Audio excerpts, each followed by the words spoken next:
ओम शांति। ब्राह्मण जीवन में उमंग उत्साह बहुत ज्यादा जरूरी है, क्योंकि जिस आत्मा के अंदर उमंग उत्साह होता है उसका पुरुषार्थ बड़ा तीव्र होता है। और खून का रोटेशन भी फास्ट कब होता है? जब अंदर से एक आत्मिक एनर्जी होती है। और वास्तव में देखा जाए तो आप आत्मा का पुरुषार्थ कब बढ़ेगा? अगर आप कहते हो बार बार कि मेरा पुरुषार्थ बढ़ नहीं रहा है, इसका मतलब आप पूरा दिन में 1 घंटा भी अपनी गलतियों को नहीं देख रहे हो। जो आत्मा अपनी गलतियों को चेक नहीं करती है कि आज पूरा दिन में मैंने कब गलतियां की, कैसे गलतियां की, उस आत्मा का पुरुषार्थ कभी बढ़ ही नहीं सकता है। अरे सोचो तो सही, भगवान ने आज पूरा दिन तुम्हें नई जिंदगी दी है। कई लाखों लोग होते हैं जो सो जाते हैं, उठने का नाम नहीं लेते हैं, और आज बाबा ने तुम्हें जिंदगी दी है, नया दिन दिया है। आप आज पूरे दिन में 2 काम कर सकते हो, या तो पूरा दिन आप आराम कर सकते हो, या पूरा दिन में आप कुछ घंटे मनसा सेवा कर सकते हो। अगर आपने मनसा सेवा की, दूसरे लोगों की भलाई के लिए कुछ सोचा, कुछ चिंतन चला, तो आपका आज का दिन सफल हो जाएगा, वरना आपका दिन आराम में ही निकल जाएगा। और ऐसे ही अगर कुछ दिन आराम में निकल गए तो भगवान फिर आपको परमानेंट आराम में पहुंचा देगा, क्योंकि गारंटी नहीं है इस कलयुग के अंदर कि कब कौन सी श्वास चली जाए। तो भगवान ने आपको विश्वास किया है, आप पे भरोसा किया है, तो कम से कम कुछ आत्माओं की मनसा सेवा तो जरूर कर लो, जिसमें कुछ भी पैसा आपको नहीं लगता है। और वैसे भी देखा तो गया ही है ना कि जो बीमार होता है ना, बीमार व्यक्ति होता है, उसकी बीमारी कब तक ठीक नहीं हो सकती है।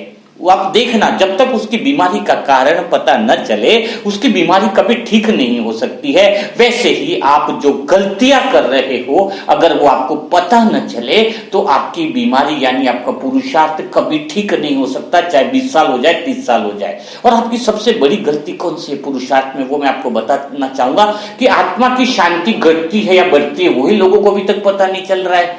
आत्मा की शांति किसी संकल्प से डिस्टर्ब होती है नहीं होती, वो पता नहीं चल रहा है। तो इसके लिए बिना देरी किए इस चैनल पर आत्मा के 9 पार्ट के लेसन है, उसको क्लियर समझ लो। तीव्र योगी पुरुषार्थ कैसे बने, उसके 21 लेसन को बाकायदा डायरी और पेन लेकर के बैठो।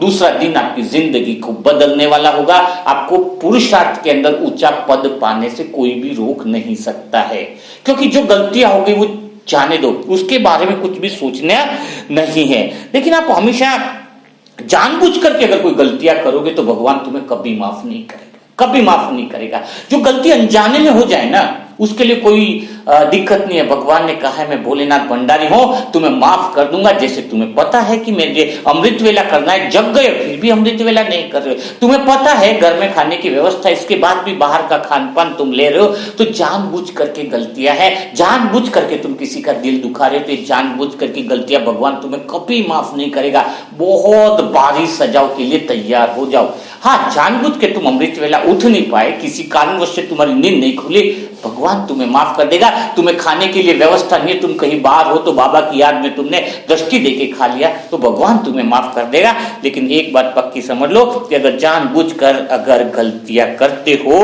तो पहले ये बात कंफर्म कर लेना। क्या कंफर्म कर लेना है आपको?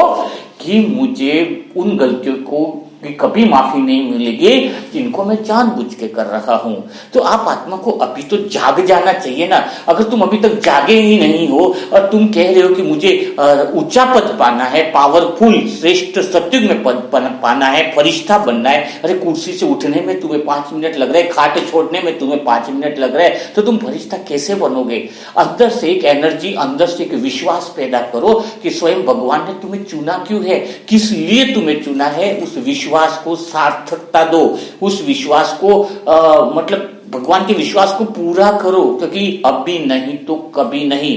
तुम्हारा पुरुषार्थ इसलिए आगे नहीं बढ़ पा रहा है क्योंकि तुम जीवन में लक्ष्य लेने को तैयार नहीं हो। अगर तुम एक बार लक्ष्य ले लो तो तुम्हारा जीवन बड़ा श्रेष्ठ हो जाएगा। अब वास्तव में देखा जाए तो तुम्हें कुछ किसी बात का अगर बुरा नहीं लगता है तो भी गलत बात है। मुझ आत्मा को एक बात बुरी लग गई कि तुम ब्रह्मा कुमारी में जाकर करते क्या हो, करते क्या हो, क्या मिलता है तुम्हें, लोगों को क्या फायदा है। मैंने अंदर से सोच लिया कि मैं क्या कर सकता हूं, मैं लोगों की सेवा कर सकता हूं, लोगों की भलाई के लिए वो काम करके दिखाऊंगा जो आज तक किसी आत्माओं ने नहीं किया होगा। बस वो दृढ़ संकल्प आग लगाता है। बुरा लग जाए ना कोई बात तो बहुत अच्छी बात है, इसको अच्छे रूप में लो क्योंकि जब तुम उसको अच्छे रूप में लोगे तो तुम्हारी जिंदगी बदल जाएगी। आज दिल से खुशी होती है कि सुबह उठते ही शाम तक बस एक ही विचार रहता है कि मुझे किसकी मदद करनी है। जिसने मुझे कहा था कि तू करता क्या है, तो मैंने उसको बोला कि तू पूरा दिन भागता है कुछ पाने के लिए, मैं पूरा दिन भागता हूं किसी को कुछ देने के लिए। यह फर्क है तेरे में और मेरे में।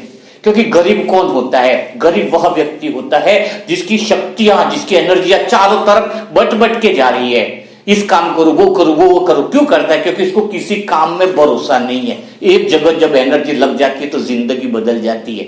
अमिताभ बच्चन एक्टिंग करता तो पूरे दिल से करता है ना, विराट कोहली क्रिकेट खेलता तो पूरे दिल से खेलता है ना, ये कर लू वो कर लू तो नहीं है। मेन प्रायोरिटी तो वही वर्क है ना। तो जब हमारे अंदर दिल से एनर्जी हो जाए, पूरी तरीके से हो जाए कि हम परमात्मा के रंग में रंग गए हैं, तो वो फिर एनर्जी एकाग्र हो जाती है, फिर वो जीवन में जादू की तरह काम करती है। जब कोई काम में आप 100% लीन हो जाते हो तो वो लोगों के लिए सम्मोहन का काम करती है। आपकी बातों में वो जादू आ जाता है, आपके काम में जादू हो जाता है, क्योंकि आप उस काम में इतना रंग गए हो कि उसका आकर्षण दुनिया के अंदर जाने लगता है। अब संगम युग में इतना लास्ट समय हो गया है और अभी भी आपका मन दुनियावी बातों में जा रहा है, दुनियावी बातों में इंटरेस्ट लेने जा रहा है, दुनिया की चीजों को जोड़ने में लगा है। अभी समय जोड़ने का नहीं है, अभी समय घटाने का है। जो इकट्ठा किया उसको छोड़ो, उसके पीछे मोह छोड़ो, लगाव छोड़ो, तभी तो मन आपका उड़ेगा। नहीं तो मोह रूपी रस्सियां इतनी बांधी हुई है कि कितना भी तुम आगे जाओ आगे नहीं बढ़ सकते। जैसे गाय को खुला छोड़ दे और उसके गले में खूंटा बांध दे तो वो कितना भी आगे जाएगा, खूंटे से अलग नहीं हो पाएगा। वैसे ही तुम्हारा मन अगर बंधा हुआ है इन संसार की बातों में, इस संसार के मोह में, इस संसार के लगाव में कि मुझे और इकट्ठा करना, ये करना, वो करना है, तो फिर वो मन, खूंटे रूपी बंधा हुआ मन कभी भगवान को नहीं पा सकता। खूंटे से बंधा हुआ मन कभी आत्मचिंतन नहीं कर सकता। खूंटे में बंधा हुआ मन कभी आनंद का अनुभव नहीं कर सकता है। जरा सोचो अपने आप को कि यह समय, अगर अभी भी इस समय का यूज नहीं किया, अभी भी समय को अगर तुमने सफल नहीं किया, तो समझो तुम्हारा अंत समय कैसा होगा। क्योंकि एक एक सेकंड बहुत बड़ा वैल्यूबल है। अभी तो ये 2 से 4 साल में वो भयानक सीन आने वाले हैं, वो भयानक परिस्थिति आने वाली है जिसकी आप कल्पना नहीं कर सकते हो। तो यह वही समय है कि इस भयानक परिस्थितियों के बीच में तुम सेंटर पॉइंट में आत्मा में कैसे रह सकते हो, आत्मिक स्थिति कैसे रह सकती है। चारों तरफ अशांति हो, उस अशांति में तुम गहरी शांति और मौन में कैसे रह सकते हो। अगर तुम गहरी शांति और मौन में अपने बीच के केंद्र बिंदु आत्मिक स्थिति में रहते हो तो तुम आने वाले समय और परिस्थितियों का मुकाबला कर सकते हो और लोगों की मदद कर सकते हो। अगर तुम यही सोचते हो कि अभी तक तो मेरी परिस्थितियां फंसी हुई है, मेरी ही उलझन में हूं, तो समझ लेना आपकी उलझने हैं। इसका कारण ही एक ही है।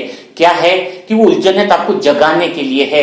लेकिन जिस वक्त आपके मन में ये विचार आ जाए कि मैं दुनिया की मदद करूंगा, दुनिया में गरीब लोगों, जो मनसा सेवा की जिनको जरूरत है, जो मन से गरीब है, जो शरीर के हॉस्पिटलों के अंदर जो एडमिट है, मैं उनकी मदद के लिए जिस दिन तैयार हो जाऊंगा, उस दिन समझ जाना कि आपकी जिंदगी बदल जाएगी। इसलिए बिना देरी किए, बिना समय गवाए, अभी से, इसी पल से, इसी समय से जाग जाओ। जागने का अर्थ है होश में आ जाओ।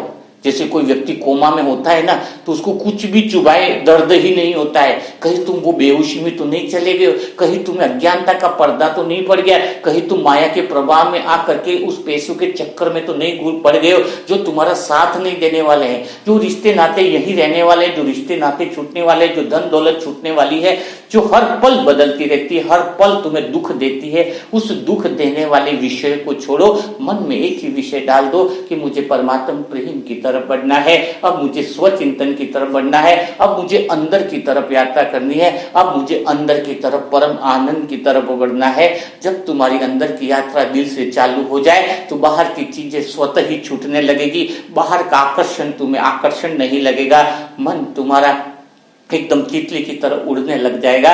तो अभी भी क्यों समय वेस्ट कर रहे हो? अभी भी तो बाबा भोलेनाथ बनकर माफी मांग रहा है। अब भोलेनाथ का पाठ खत्म होने वाला है। आज से ही पत्र में लिख दो कि मेरे से ये गलती हुई है, आज से मैं क्षमा मांगती हूँ आत्मा, आगे से दोबारा गलतियां नहीं करूंगी। पेंसिल जैसे टूट जाती है तो वहीं पर शार्पनर लेकर जैसे हम चालू कर देते हैं लिखना, वैसे जिंदगी में भले कितने दुख और परेशानियां तुम्हारी आई हो, कैसी भी तुम्हारी हिस्ट्री रही हो, हीरे के ऊपर दाग नहीं लग सकता।